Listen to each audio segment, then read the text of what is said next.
Shalom saudara. Saya percaya kita semua dalam keadaan yang baik dan luar biasa tentunya. Ya, di hari-hari ini kita melihat ada banyak goncangan, bahkan mungkin kita sendiri sedang tergoncang ya. Tapi bagi orang yang percaya pada Tuhan, mari kita menanggapinya dengan cara yang benar ya. Yang terpenting adalah respon kita saudara. Semua akan terjadi, bahkan firman Tuhan bilang goncangan itu akan datang. Ya, Tuhan akan mengizinkan akan ada goncangan. Tuhan bilang satu kali lagi aku akan menggoncangkan bukan hanya ya bumi saja tetapi langit juga. Supaya apa? Supaya tertinggal satu umat yang tidak tergoncangkan ya.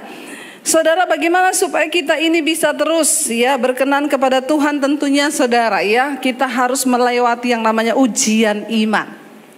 Hari ini ya, saya memberi tema firman Tuhan yaitu bahaya kekhawatiran. Ya, adalah sesuatu yang wajar ketika manusia itu menghadapi sebuah keadaan yang sangat tidak nyaman lalu kita menjadi takut. Ya, namanya juga kita masih manusia saudara ya. Adalah sesuatu yang normal ketika seseorang itu menjadi khawatir. Tetapi saudara, jangan biarkan kekhawatiran itu menguasai hidup kita ya. Karena itu hari ini saya beri tema firman Tuhan adalah jangan khawatir saudara ya. Jangan khawatir. Ya, kayaknya kita ngomong jangan khawatir tuh enak. Ada yang bilang, Bu gampang aja ibu ngomong jangan khawatir. Saya ini besok tanggal jatuh tempo loh. Ingat, hanya dua hal yang membuat jantung berpacu dengan cepat. Jatuh cinta dan jatuh tempo. Ya, jadi yang udah mau jatuh tempo ya banyak-banyaklah berdoa saudara ya. Tapi apapun itu kita percaya bahwa Tuhan adalah Tuhan yang menyertai. Iya, hari ini kita akan sama-sama belajar tentang bahaya kekhawatiran. Yesus berkata, jangan khawatir, jangan khawatir, jangan khawatir, dan jangan khawatir. Apa itu kekhawatiran saudara? Kekhawatiran itu adalah sebuah ketakutan yang melanda orang padahal ya sesuatu itu belum terjadi. Ya, kekhawatiran adalah ketakutan akan sesuatu yang bahkan belum terjadi. Ya, sesuatu yang belum terjadi kita sudah takut duluan. Rugi nggak saudara? Sebenarnya rugi. Tapi yang namanya manusia, ya. Dan saudara, kita akan sama-sama belajar. Kenapa Yesus berkata jangan khawatir? Ini adalah sebuah warning saudara. Yang namanya sesuatu itu kalau di warning berarti mendatangkan bahaya kalau kita langgar. Contoh ya, kita kalau naik pesawat udah dibilang jangan mengaktifkan ya telepon seluler atau apapun ya yang bisa menyebabkan kebakaran. Jangan saudara coba. Kenapa? Karena nyawa taruhannya. Ya, nah hari ini kalau Yesus berkata jangan khawatir, berarti kan ada sesuatu yang dapat menimbulkan bahaya dalam hidup kita.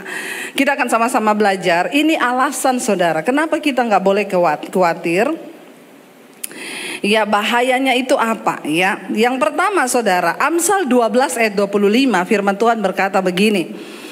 Kekhawatiran dalam hati membungkukkan orang ya, tetapi perkataan yang baik menggembirakan dia. Kekhawatiran di dalam hati itu membungkukkan orang. Jadi lihat aja saudara, orang itu kalau jalannya mulai gini tuh berarti banyak kekhawatiran. Ya, lihat kanan kirimu ya, mungkin yang sebelah kananmu suamimu atau istrimu. Ya, ngomong sama dia, jangan banyak khawatir, udah mulai bungkuk loh kamu. Ya, kita mulai katakan saudara ya, jangan khawatir, nanti kita bungkuk ya saudara. Artinya apa? Ya, kita memikul beban yang itu belum tentu terjadi. Ya, kenapa kita sudah harus takut ya? Itu pun bahkan belum terjadi, belum kejadian. Ya, yang pertama saudara, firman Tuhan berkata, kita tidak boleh khawatir karena kekhawatiran itu membungkukkan orang. Bahaya yang pertama, ternyata kekhawatiran itu bisa bikin bungkuk alias membuat fisik kita terganggu ya. Saudara, kekhawatiran itu bukan hanya berdampak kepada jiwa tetapi pada fisik juga loh. Kalau Alkitab yang berkata itu berarti benar. Yang pertama, bahaya dari kekhawatiran, fisik kita itu bisa bungkuk. Dengan kata lain, orang yang banyak khawatir itu suka sakit kepala ya. Jadi hari-hari ini kalau saudara banyak sakit kepala, berarti saudara mulai banyak khawatir. Yang kedua saudara ya, apa bahaya dari orang yang khawatir itu? Amsal 25 ya ayat yang ke-26 di sana dikatakan, seperti mata air yang keruh dan sumber yang kotor, demikianlah orang benar yang khawatir di hadapan orang fasik. Wow, mengerikan. Seperti mata air yang keruh dan yang kotor, kata ayat ini. Demikianlah orang benar yang khawatir, ya. Jadi kita ini kalau khawatir dalam hidup ini dikatakan kita ini seperti mata air yang keruh atau yang kotor. Saudara, kita menjadi orang benar yang dipanggil Tuhan, tentunya hidup kita ini kita pengen sesuatu yang murni, yang keluar dari dalam diri kita itu bersih. Tetapi orang yang khawatir, Alkitab berkata dia seperti mata air yang keruh dan juga mata air yang kotor. Yesus berkata, ya hati kita ini sumber dari segala sesuatu. Kalau di hati kita itu bersih, maka yang keluar itu sesuatu yang bersih. Tapi kalau hati kita khawatir, maka yang keluar dalam diri kita adalah sesuatu yang kotor. Ucapannya, saudara, ya perbuatannya, tingkah lakunya itu sesuatu yang tidak benar. Kekhawatiran itu sangat berpengaruh ya kepada apa yang ada di luar diri kita. Karena itu hati-hati, saudara. Saya percaya kita semua mau menjadi orang yang benar, menjadi orang yang seperti mata air yang murni, bukan mata air yang kotor. Yang ketiga, saudara, kenapa kita nggak boleh khawatir? Bahayanya itu apa? Lukas 8 ayat yang ke-14, ya. Lukas 8 ayat 14, ya, di sana Yesus berkata begini. Ya, yang jatuh dalam semak duri ialah orang yang mendengar firman. Ini Yesus sedang berbicara tentang perumpamaan firman itu seperti benih yang ditabur. Ya, ayat Lukas 8 ayat 14, yang jatuh, benih yang ditabur, yang jatuh dalam semak duri ialah orang yang telah mendengar firman itu, dan dalam pertumbuhan selanjutnya mereka terhimpit oleh kekhawatiran, ya, sehingga mereka tidak menghasilkan buah. Saudara, jadi orang yang khawatir itu, saudara, dia itu seperti benih. Kalau dia mendengar firman, firman itu seperti benih yang ditabur di semak duri, ya. Artinya apa? Ketika orang itu, saudara, telah mendengar firman, ya, dan selanjutnya pertumbuhan itu terhimpit oleh kekhawatiran. Kenapa kita nggak pernah melihat mujizat Tuhan? Terlalu banyak khawatir hidup kita. Kenapa kita nggak pernah bisa melihat buah di dalam hidup kita? Karena kebanyakan khawatir. Nanti kita akan lihat masih banyak nih ayat tentang kekhawatiran. Kalau Yesus sudah berkata jangan khawatir, jangan khawatir, jangan khawatir, ini adalah sebuah warning, saudara, bagi kita. Berarti itu akan menimbulkan sesuatu yang berbahaya. Yang tadi pertama bungkuk, yang kedua kita ini seperti mata air yang keruh dan kotor. Makanya orang itu dalam hidup tidak bisa menjadi berkat. Gak usah jauh-jauh bicara jadi berkat buat bangsa-bangsa. Di dalam rumah sendiri saja. Sudahkah kita menjadi istri yang tidak khawatir, sehingga yang keluar dari mulut kita itu sesuatu yang membangun? Kalau orang itu banyak khawatir, yang keluar dari mulutnya itu sesuatu yang tidak membangun. Ya, suaminya pulang kerja udah gak bawa uang, ya, istri tanya, kamu mana uang hasil kerjamu? Gak ada, mah. Makanya kamu itu, ya, orang seperti ini bagaimana rumah tangganya bisa diberkati, saudara? Ya, kalau kita menjadi orang yang percaya pada Tuhan, tidak ada khawatir. Di saat suami mungkin tidak punya uang, kita menjadi istri yang menguatkan. Amin, ibu-ibu. Ya, yang di rumah amin. Yang di sini ada amin. Kalau nggak ada amin, ya, saya tutup dalam doa. Ya, Alkitab berkata, saudara, ya, kalau orang itu banyak khawatir, maka dia tidak akan berbuah dalam hidupnya. Boro-boro lihat mujizat, ya, rumah tanggamu tidak akan diberkati, pekerjaanmu tidak akan diberkati oleh Tuhan. Bahkan apapun yang engkau lakukan dengan tanganmu tidak akan berhasil. Kenapa? Karena firman yang engkau dengar, mungkin saudara ke gereja setiap hari Minggu, mungkin saudara dengar ibadah online. Iya, setiap hari itu firman terus yang saudara dengar, atau mungkin saudara pelayanan di gereja. Ya, tapi hidupmu nggak pernah ada buahnya. Kenapa, saudara? Karena banyak kekhawatiran dalam hatimu. Kita ini percaya pada Tuhan, disuruh percaya, sudah percaya saja.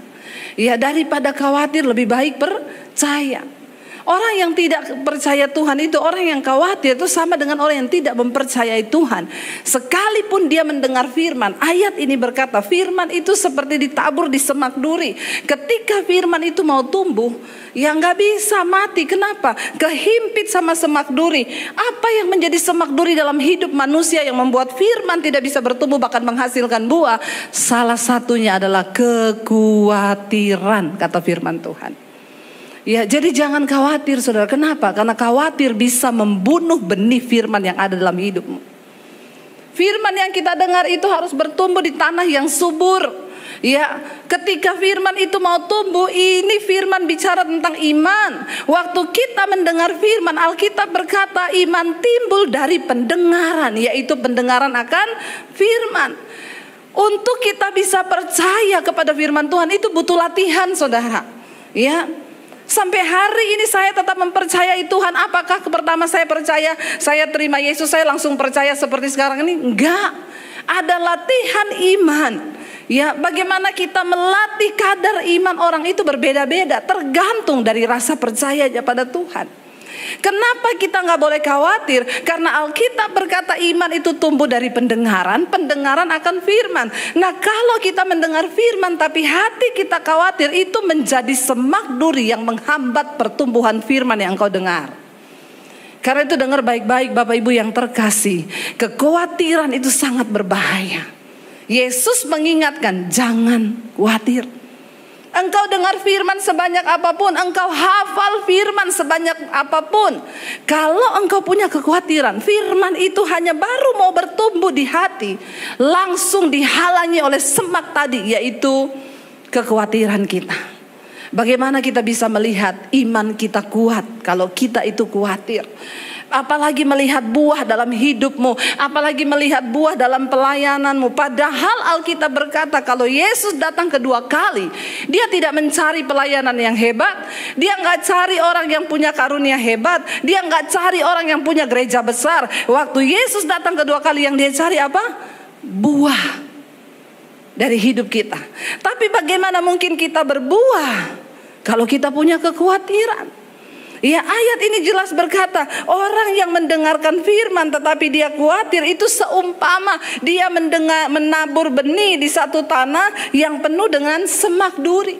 Mungkin benih itu baru mau tumbuh, saudara, tetapi karena kekhawatiran itu menghimpit benih itu, gak jadi tumbuh. Jangankan berbuah, tumbuh aja gak. Ya, kita kalau punya tanaman, kenapa tanaman itu kita bersihkan, saudara? Saya dulu nanam cabai, saudara, di rumah saya, ya, karena ada sisa cabai, saya taruh di pot, saudara. Lalu mulai tumbuh tuh. Waktu cabainya tumbuh, ya tumbuh juga itu rumput-rumput ilalang, duri-duri. Ingat ya, waktu kita menabur rumput, cabai nggak tumbuh. Tapi ketika kita tabur cabai, rumput ikut tumbuh. Dari mana? Ya nggak usah tanya. Namanya juga rumput, ya. Lalu ketika benih cabai itu mulai tumbuh, ini kan rumputnya banyak, saudara. Nah, ini kalau saya biarkan, kenapa, saudara? Yang pertama, ya, rumput itu akan menghalangi tumbuhnya cabai itu ke atas karena rumput ini semakin besar.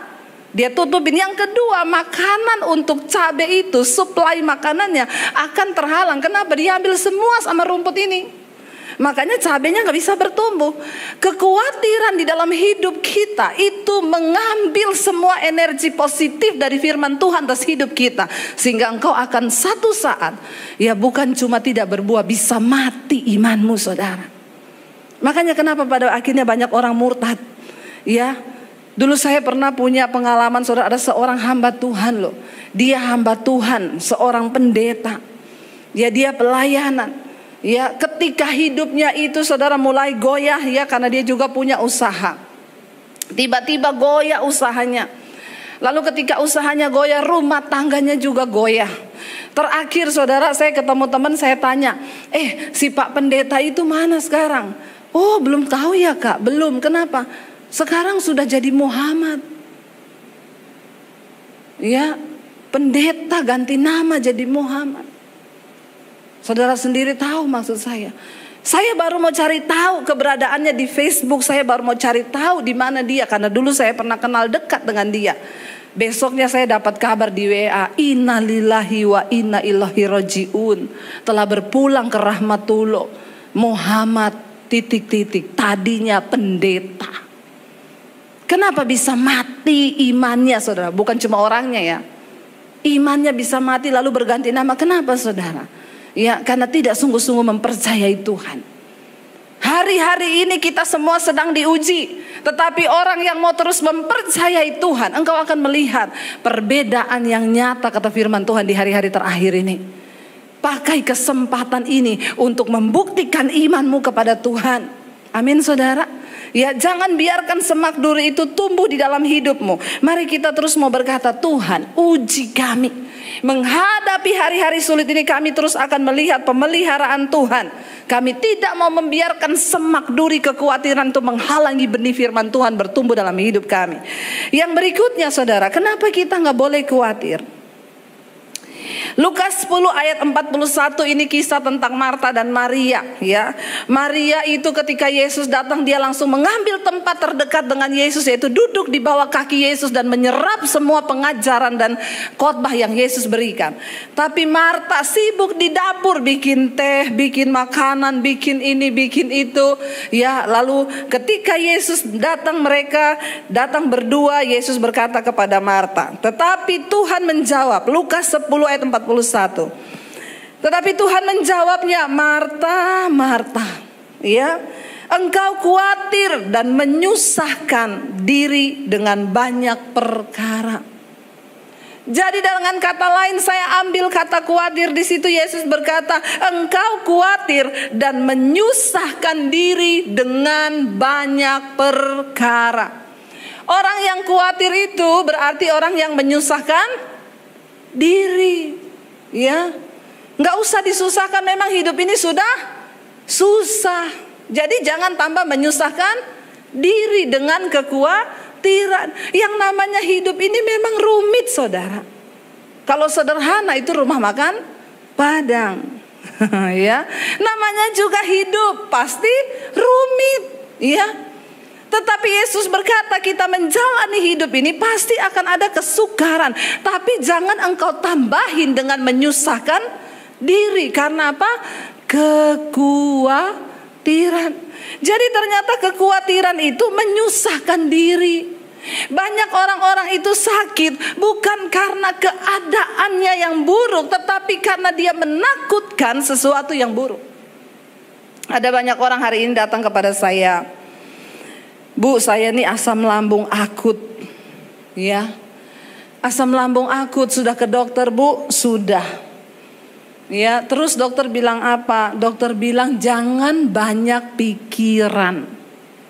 Memang orang asam lambung itu pasti karena banyak pikiran, stres. Ya, karena lambung itu tempat duduknya pikiran. Ya, jadi saudara, saya bilang terus Ibu, ya, apa yang Ibu pikir? Dan yang lucunya saudara, waktu saya tanya begitu, nggak sadar ngomong gini, ya sebenarnya sih saya nggak mikir apa-apa. Tapi dari caranya ngomong aja saya tahu ini ibu ini punya banyak kesusahan diri. Saya bilang gini, Bu, jangan ngomong ibu nggak mikir apa-apa deh. Mungkin saking kebanyakan sampai udah bingung ibu mikir apa yang ibu pikirin. Saking kebanyakan. Sekarang saya mau tanya dulu, sekarang ini ibu ada masalah apa yang paling bermasalah dalam ibu ini? Ibu ini sekarang siapa? Saya ini saudara setiap hari nangani konseling. Ya kadang-kadang makanya saya bilang ya aduh ya, saya sama suami saya ngobrol-ngobrol. Terus kalau pendeta ada masalah konseling sama siapa ya? Pendeta gak boleh konseling. Konselingnya sama Tuhan. Makanya orang yang melayani itu harus sudah lebih dulu kuat baru boleh melayani. Kalau enggak stres loh saudara. Setiap hari itu orang datang, Bu, ya ada yang aneh-aneh lagi. Bu, uang saya tiap hari hilang dicolong suami saya, Bu. Apa yang harus saya lakukan? Saya bilang jangan didoakan itu uang. Ibu taruh di bank biar tidak dicolong suamimu. Ya, yang begini ditanyain sama saya loh saudara. Ya, ada lagi Bu, jadi kredit rumah saya ini kan sudah mau jatuh tempo Bu. Menurut ibu itu gimana ya? Saya jual atau biarin diambil bank? Ibu konsultasikan dengan pihak bank saja. Jangan tanya sama saya. Ya, karena saya bukan orang bank. Jadi aneh-aneh saudara, tapi ya itulah ya, kita ini hamba Tuhan harus siap. Lalu saya tanya ibu itu, Bu, coba ibu pikir deh, ibu punya masalah yang paling rumit sekarang yang sedang jadi beban di hati ibu itu apa? Saya ini lagi berantem sama anak saya, Bu. Nah iya kan, tadinya katanya tidak ada pikiran. Tapi waktu saya tanya, saya ini lagi berantem sama anak saya, Bu. Kenapa anak ibu? Jadi gini Bu, saya itu kan, ya saya itu mau ya hidup dia itu ya lebih baik ke depan. Saya itu maunya gini, ya dia sih sudah kerja Bu. Puji Tuhan dapat pekerjaan yang bagus. Ya jadi saya maunya itu dia itu begini. Ibu, saya tahu kenapa ibu asam lambung. Anaknya ibu udah gede tua, ibu atur semua hidupnya. Kenapa ibu stres? Terlalu banyak khawatir di hatimu. Jadi dia itu tiap hari negur anaknya, kamu itu gini ya, nanti kalau cari jodoh tuh begini, nanti kalau gini. Nah, ibu dia kan udah gede. Tapi saya nggak mau dia salah pergaulan. Saya tahu Bu, semua orang tua itu nggak mau anaknya salah pergaulan. Tapi kenapa ibu asam lambung akut? Karena ibu mencoba mengendalikan semua keadaan di sekelilingmu. Ibu harus mendengar saya baik-baik Bu. Tidak ada satu orang pun yang bisa mengubah orang lain. Ibu nggak bisa rubah suami, ibu nggak bisa rubah anak, tapi ibu bisa mengubah cara ibu berespon terhadap semua keadaan. Amin. Orang yang tidak khawatir itu belajar mempercayakan kepada Tuhan. Ya, ada ibu-ibu telepon saya. Shalom Bu Debbie. Saya, iya shalom ibu, ada apa ibu? Ibu, saya sudah bosan hidup, mau mati, saya doakan bagaimana? Jangan ibu. Loh tadi katanya udah bosan hidup. Kenapa ibu bosan hidup? Suami saya selingkuh Bu. Saya baru keluar rumah sakit jiwa beberapa bulan lalu. Aduh, suami yang selingkuh, ibu yang gila. Jangan mau, ya. Ibu jangan mencintai siapapun melebihi Tuhan. Apalagi dia bilang saya sudah mau bunuh diri Bu. Cuma gara-gara suami selingkuh ibu bunuh diri. Bodoh itu namanya. Ya. Ibu harus menaruh harapanmu pada Tuhan. Suami selingkuh bukan berarti kiamat dunia. Ibu masih punya anak, ibu masih punya masa depan. Berbahagialah dengan dirimu sendiri bersama dengan Tuhan. Jadi orang-orang yang khawatir itu saudara, ya sesuatu yang belum terjadi dia sudah khawatirkan, apalagi kalau terjadi. Ibu-ibu kurang berserah pada Tuhan. Ya tapi suami saya nggak berubah-berubah. Sekarang dia sudah sama perempuan lain. Biarin aja, sekarang ibu fokus sama Tuhan. Saya tahu tidak ada seorang pun yang mau suaminya berselingkuh saudara. Siapa sih yang mau anaknya menikah dengan orang lain dan pindah ke agama seberang? Gak ada yang mau. Tapi kalau semua itu terjadi, kita harus belajar mempercayakannya kepada Tuhan. Amin. Jangan stres. Ayat ini berkata, Yesus bilang, Marta, Marta, kamu itu terlalu khawatir dan menyusahkan diri. Jangan menyusahkan diri. Orang yang khawatir itu menyusahkan diri, bisa gila, bahkan bisa stres loh. Ya, kita harus berbahagia dengan diri kita bersama dengan Tuhan. Nggak usah terlalu mikirin anak, mikirin mantu, mikirin cucu, mikirin. Ya ada oma-oma juga yang stres Bu. Saya tuh stres Bu. Ya cucu saya itu tadi saya yang besarin, saya yang gedein, sekarang diambil sama mamanya. Terus masalahnya apa Bu? Ya itu kan mamanya dia. Tapi kan saya maunya cucu itu tinggal sama saya. Ya kan mamanya yang lebih berhak. Saya hari-hari ini stres Bu, kena asam lambung. Iya, karena ibu menyusahkan diri. Dia takut kalau cucunya dibesarkan anaknya itu nanti akan salah. Dia berpikir dialah yang paling benar. Saudara, belajar mempersembahkan hidup, menyerahkan hidup itu kepada Tuhan. Kenapa? Karena orang yang khawatir itu hanya menyusahkan diri. Ada banyak hal orang mengalami masalah dalam hidupnya. Kenapa? Menyusahkan diri. Rumah tangga anak diatur, hidupnya menantu diatur, hidup cucu diatur, anaknya ngurus cucunya dia yang atur. Rempong gak hidup kita? Ada banyak hal yang bisa kita lakukan untuk tidak usah menyusahkan diri, apalagi dengan kekhawatiran. Akhirnya karena kita berusaha mengendalikan anak mantu, kita menjadi khawatir, lalu kita stres, kita takut. Ingat, kenapa kita gak boleh khawatir? Karena kekhawatiran itu menyusahkan diri. Berbahagialah bersama dengan Tuhan.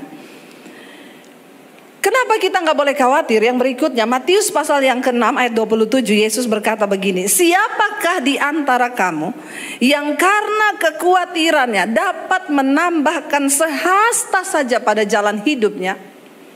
Siapakah di antara kita yang karena khawatir terus kita melihat mujizat gitu? Justru kekhawatiran itu adalah penghambat mujizat dalam hidup kita. Jangan takutkan sesuatu yang belum terjadi. Ya, jangan saudara, percayakan pada Tuhan hari ini. Jangan takutkan apapun yang belum terjadi. Ketika ketika engkau khawatir itu artinya engkau tidak mempercayai Tuhan.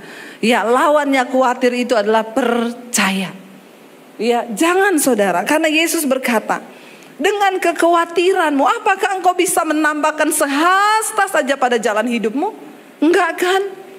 Ya, kita khawatir juga enggak nambah apa-apa.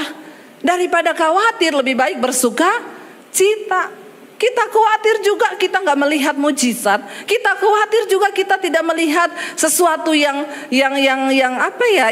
positif yang bisa terjadi. Jadi daripada khawatir membawa kita di dalam persoalan, menyusahkan diri, bahkan sakit penyakit. Jangankan khawatir saudara ya.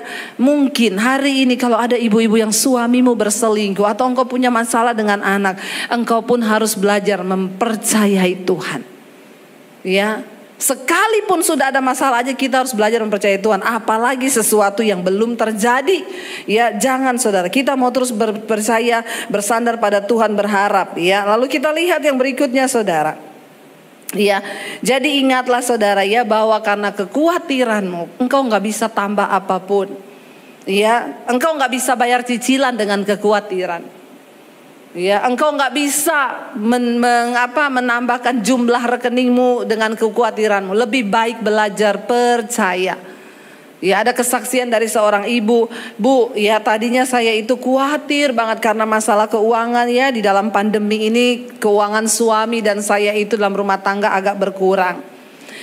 Tapi setiap malam saya mendengarkan khotbah-khotbah ibu ya, dan ketika khawatir itu datang saya berdoa, Tuhan aku mempercayai Engkau, Tuhan yang sanggup memelihara hidup kami. Di saat benar-benar saya lagi butuh uang Bu, ya tiba-tiba ada sejumlah transferan masuk di rekening saya, yang itu tulisannya adalah komisi gaji. Ya, saya bilang, Bu, ketika engkau belajar mempercayai Tuhan, maka engkau akan melihat mujizat. Tapi ketika engkau khawatir, takut, maka itu akan menjadi penghalang mujizat terjadi atas hidupmu. Tuhan tidak bisa bekerja ketika engkau khawatir. Ya, Tuhan akan melakukan firman-Nya kepada orang-orang yang tidak khawatir. Mari hari-hari ini saudara, kita mau belajar terus memperkatakan firman Tuhan. Saudara, yang berikutnya kita akan lihat saudara ya. Saya percaya ketika kita khawatir itu hanya akan mendatangkan sesuatu yang negatif. Tetapi ketika kita mau terus belajar mempercayai Tuhan, ini alasannya kenapa juga kita nggak boleh khawatir. Tadi sebab ya apa sebab kalau kita khawatir. Sekarang alasan kita tidak boleh khawatir ini. Matius 6 ayat 32 sampai 34, Yesus berkata begini. Ya, Yesus berkata di Matius 6 ini semua jangan khawatir, jangan khawatir. Kalau saudara baca dari satu perikop ini, ya Yesus berkata jangan kamu khawatir akan makanan, jangan khawatir akan pakaian. Kenapa? Karena tubuh itu lebih penting daripada makanan, daripada pakaian, dan hidup itu lebih penting daripada makanan. Ya, lalu pasal 6 ayat 32 dan 34 sampai 34 Yesus berkata begini. Semua itu dicari bangsa-bangsa yang tidak mengenal Allah, ya. Akan tetapi Bapamu yang di sorga tahu bahwa kamu memerlukan semuanya itu. Ya, tetapi carilah dahulu kerajaan Allah dan kebenarannya, maka semuanya itu akan ditambahkan kepadamu. Sebab itu janganlah kamu khawatir akan hari besok, karena besok mempunyai kesusahannya sendiri. Kesusahan sehari cukup untuk sehari. Ya, ini alasan kenapa kita nggak boleh khawatir. Karena kalau kita khawatir akan makanan, memang orang itu apa sih yang dikhawatirkan? Makanan, pakaian, apa yang akan dipakai, apa yang akan dimakan, apa yang akan diminum, itu rata-rata. Ya, kenapa kita nggak boleh mengkhawatirkan hidup kita? Karena semua itu dicari oleh orang-orang yang tidak mengenal Allah. Artinya apa? Kalau kita mengkhawatirkan sesuatu yang di dunia ini, maka kita sedang gagal fokus. Ya, engkau gagal fokus saudara. Waktu engkau fokus pada Tuhan, bukankah Dia Bapa pencipta segala sesuatu? Ya, saudara, kalau engkau tidak beriman, ya jangan coba ikut Tuhan. Ya, karena hanya orang-orang yang beriman yang boleh sungguh-sungguh mengikuti Tuhan. Apa itu iman? Dasar dari segala sesuatu yang kita harapkan dan bukti dari segala sesuatu yang belum kita lihat. Saya mengerti karena keadaan zaman kesusahan ini, hari-hari ini banyak orang terus memakai kekuatan pikiran. Tapi jangan pernah lupa Tuhan itu turut bekerja untuk mendatangkan kebaikan bagi orang-orang yang mengasihi Dia. Kita harus masih tetap percaya ada alam supranatural di mana Tuhan sanggup bekerja di dalamnya. Sesuatu yang gak pernah terpikir. Ya, saya kemarin mendengar kesaksian dari seseorang, saudara. Dia menelpon saya, dia setia mendengarkan khotbah-khotbah saya di YouTube saya. Dia cerita, dia pulang dari Amerika lalu dia menikah. Ketika dia menikah, dia akhirnya harus tinggal di Indonesia. Tapi tiba-tiba saudara, dia sudah meninggalkan semua kenyamanan di Amerika. Dia bilang, ibu bayangkan dalam usia muda saya sudah jadi milioner, bu, dengan gaji saya di sana yang begitu besar. Tapi saya harus meninggalkan semuanya, saya harus menikah di Indonesia. Dan kalau saya di Indonesia, saya lebih dekat dengan Tuhan. Kalau di sana memang saya dapat semua uang, kekayaan, jabatan, tapi saya jauh dari Tuhan. Disitulah saya harus memilih.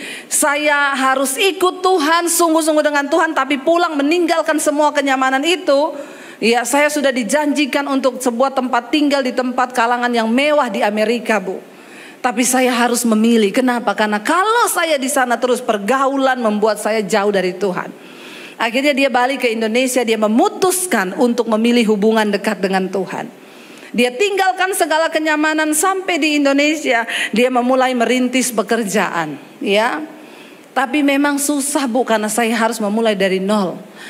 Tapi saudara percayalah, ketika engkau mengutamakan dan mempercayakan hidupmu pada Tuhan, apa yang mustahil itu Tuhan sanggup kerjakan.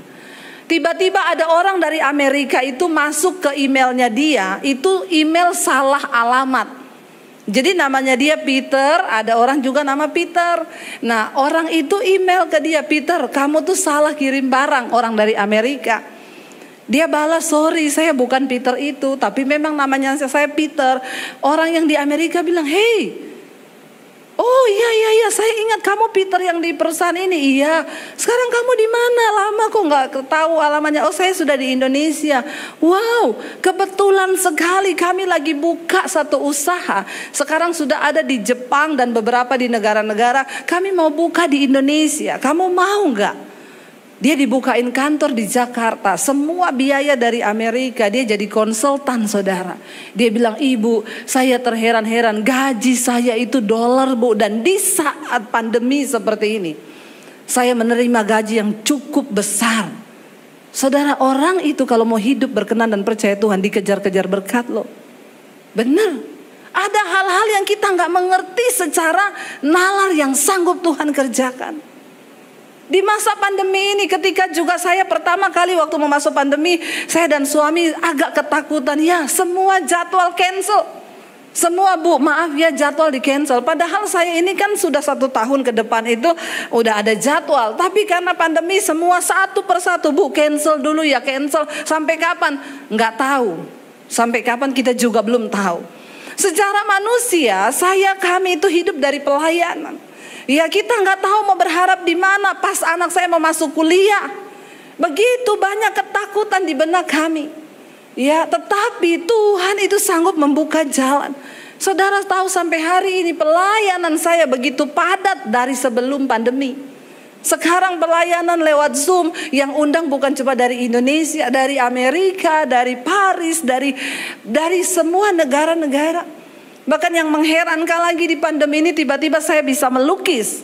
Ya, dan itu wow, luar biasa, saya tidak menyangka, saudara. Ya, sekarang kebanjiran pesanan lukisan. Tapi apa yang Tuhan buat? Ya, di saat anak saya pas mau masuk kuliah, ada orang yang beli lukisan saya 75 juta. Saya bersaksi untuk kemuliaan Tuhan. Dan sampai hari ini saya melihat Tuhan pelihara kami.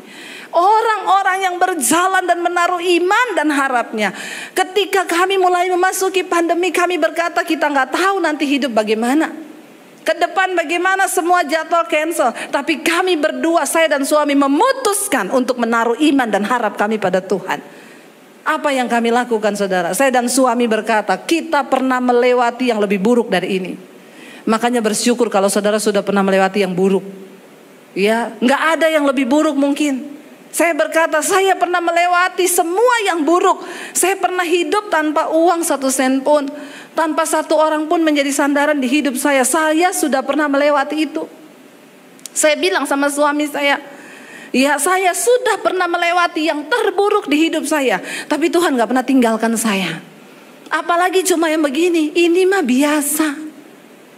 Ya, di saat kita gak punya apa-apa aja Tuhan menyertai. Apalagi ini saudara, ya, kita sudah lebih daripada yang dulu. Kita gak perlu takut, taruh iman kita pada Tuhan. Dan saya mau bersaksi kepada saudara, hari-hari ini kami diberkati sangat-sangat luar biasa.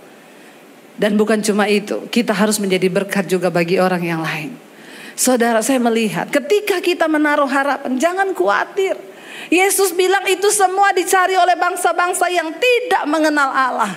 Ya, jangan pikir itu. Kenapa saudara? Karena Yesus bilang kesusahan sehari cukup untuk sehari. Besok itu ada kesusahannya sendiri. Jangan saudara pikir yang besok belum terjadi. Pikir aja yang sekarang. Amin saudara. Ya, ada orang-orang yang kebingungan, yang kaya-kaya banget. Bu, saya ketakutan. Kenapa? Kalau saya mati nanti harta saya mau dikemanain loh. Mikir mau kasih harta aja bingung loh. Ya, saya bilang kan belum tahu matinya kapan kan? Iya, tapi saya bingung. Ya udah kalau mati aja nggak apa-apa. Hartanya biar yang urus orang lain. Amin saudara.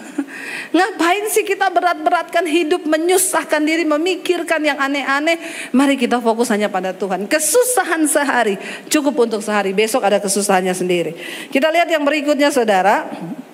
Ya, kenapa? Apa alasan kita itu gak perlu khawatir? Jadi ingat ya, semua itu dicari oleh bangsa-bangsa yang tidak mengenal Allah. Yesus berkata, akan tetapi Bapamu yang di sorga, ya, tahu bahwa kamu memerlukan semua itu. Ingat, Bapa itu maha tahu, tapi kita sok tahu. Ya, Bapa itu maha tahu kamu memerlukan semuanya itu. Kita ini hanya cukup apa? Kenalilah Tuhanmu. Mari kita mengenal Tuhan dengan benar supaya kita punya iman yang benar. Kalau kita gak mengenal Tuhan dengan benar, susah saudara. Kenalilah Tuhan dengan benar supaya engkau gak mudah bimbang. Ya, masalahnya banyak orang Kristen itu tidak mengenal Tuhan dengan benar. Jadinya dia gak tahu firman. Kalau kita tahu firman, ayat ini dengan jelas berkata, Bapamu itu tahu kalau kamu memerlukan semuanya itu. Lalu apa yang harus kita lakukan? Kalau hari ini kami sedang khawatir, Bu. Mazmur 55 ayat 23. Firman Tuhan berkata, Mazmur 55 ayat 23, serahkanlah khawatirmu kepada Tuhan, maka Ia akan memelihara engkau. Tidak untuk selama-lamanya dibiarkannya orang benar itu goyah. Amin. Apa yang harus aku lakukan, Bu? Kalau hari ini aku sedang khawatir, datang di kaki Tuhan. Saya cuma mau bilang saudara, tidak ada orang kaya yang hebat yang bisa menolong saudara. Tidak ada pendeta hebat yang bisa mendoakan saudara. Tidak ada dokter hebat yang bisa menyembuhkan saudara.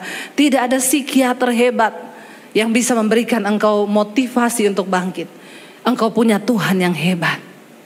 Apa yang harus kita lakukan ketika kita khawatir? Datang di kakinya. Ayat ini berkata, serahkanlah segala kekhawatiranmu kepada Tuhan. Sebab Dia yang menanggung engkau. Karena tidak untuk selama-lamanya dibiarkannya orang benar itu goyah. Kalau ayat ini berkata tidak untuk selama-lamanya dibiarkannya orang benar itu goyah, berarti ada saat-saat memang Tuhan izinkan orang benar itu goyah. Tetapi ingat, tidak untuk selamanya. Ya, tidak untuk selamanya kita dibiarkan goyah. Tetapi memang ada waktu-waktu kita harus diuji imannya. Saudara, orang yang dikatakan beriman itu orang yang seperti apa? Orang yang sudah melewati ujian iman. Kalau hari-hari ini saudara belum diuji, saya doakan supaya saudara diuji. Bilang amin. Gak ada yang amin. Ya, giliran diomongi mau diuji gak ada yang amin. Kalau diberkati amin, amin kenceng. Giliran saya doakan diuji. Yes ya, biar kita mau berkata seperti Daud. Ujilah aku Tuhan, cobalah aku Tuhan, selidiki hatiku dan batinku. Daud bilang apa? Mataku tertuju kepadamu. Serahkanlah segala khawatirmu kepada Tuhan. Sebab Tuhan yang menanggung hidup kita. Dan tidak untuk selama-lamanya dibiarkan orang benar itu goyah. Ada saat-saat Tuhan izinkan kita goyah. Ada saat-saatnya. Mungkin hari-hari ini engkau terlalu menaruh harapan pada uang. Ada saatnya Tuhan izinkan uangmu hilang. Dan imanmu goyah. Supaya apa? Engkau menaruh harapmu pada Tuhan. Ada orang-orang yang terlalu menaruh harapannya pada pekerjaan berlebihan. Ada saatnya Tuhan izinkan pekerjaanmu hilang. Dan disitulah engkau mulai goyah. Tapi Tuhan mau lihat bagaimana engkau meneguhkan imanmu. Ada saatnya Tuhan izinkan kita kehilangan keluarga. Ya, ketika keluarga menjadi satu-satunya sandaran dan tempat kita hidup. Saya pernah mengalami. Tapi ketika engkau goyah, Tuhan mau lihat.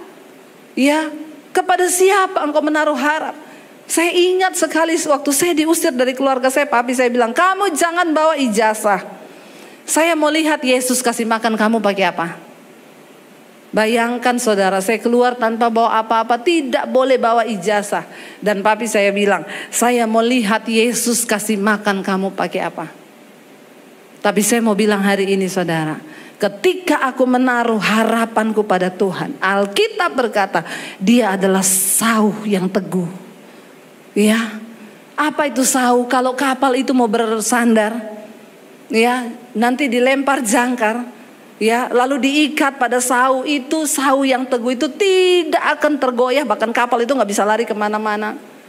Mari kita taruh iman kita kepada Kristus, dia sauh yang teguh saudara, yang tidak akan pernah membiarkan kita ini ya jauh atau kita ini hidup kita berantakan. Hanya sejauh mana engkau menaruh harapanmu kepada Tuhan, engkau akan melihat Tuhan turut bekerja mendatangkan kebaikan di hidupmu. Mari kita renungkan firman ini saudara.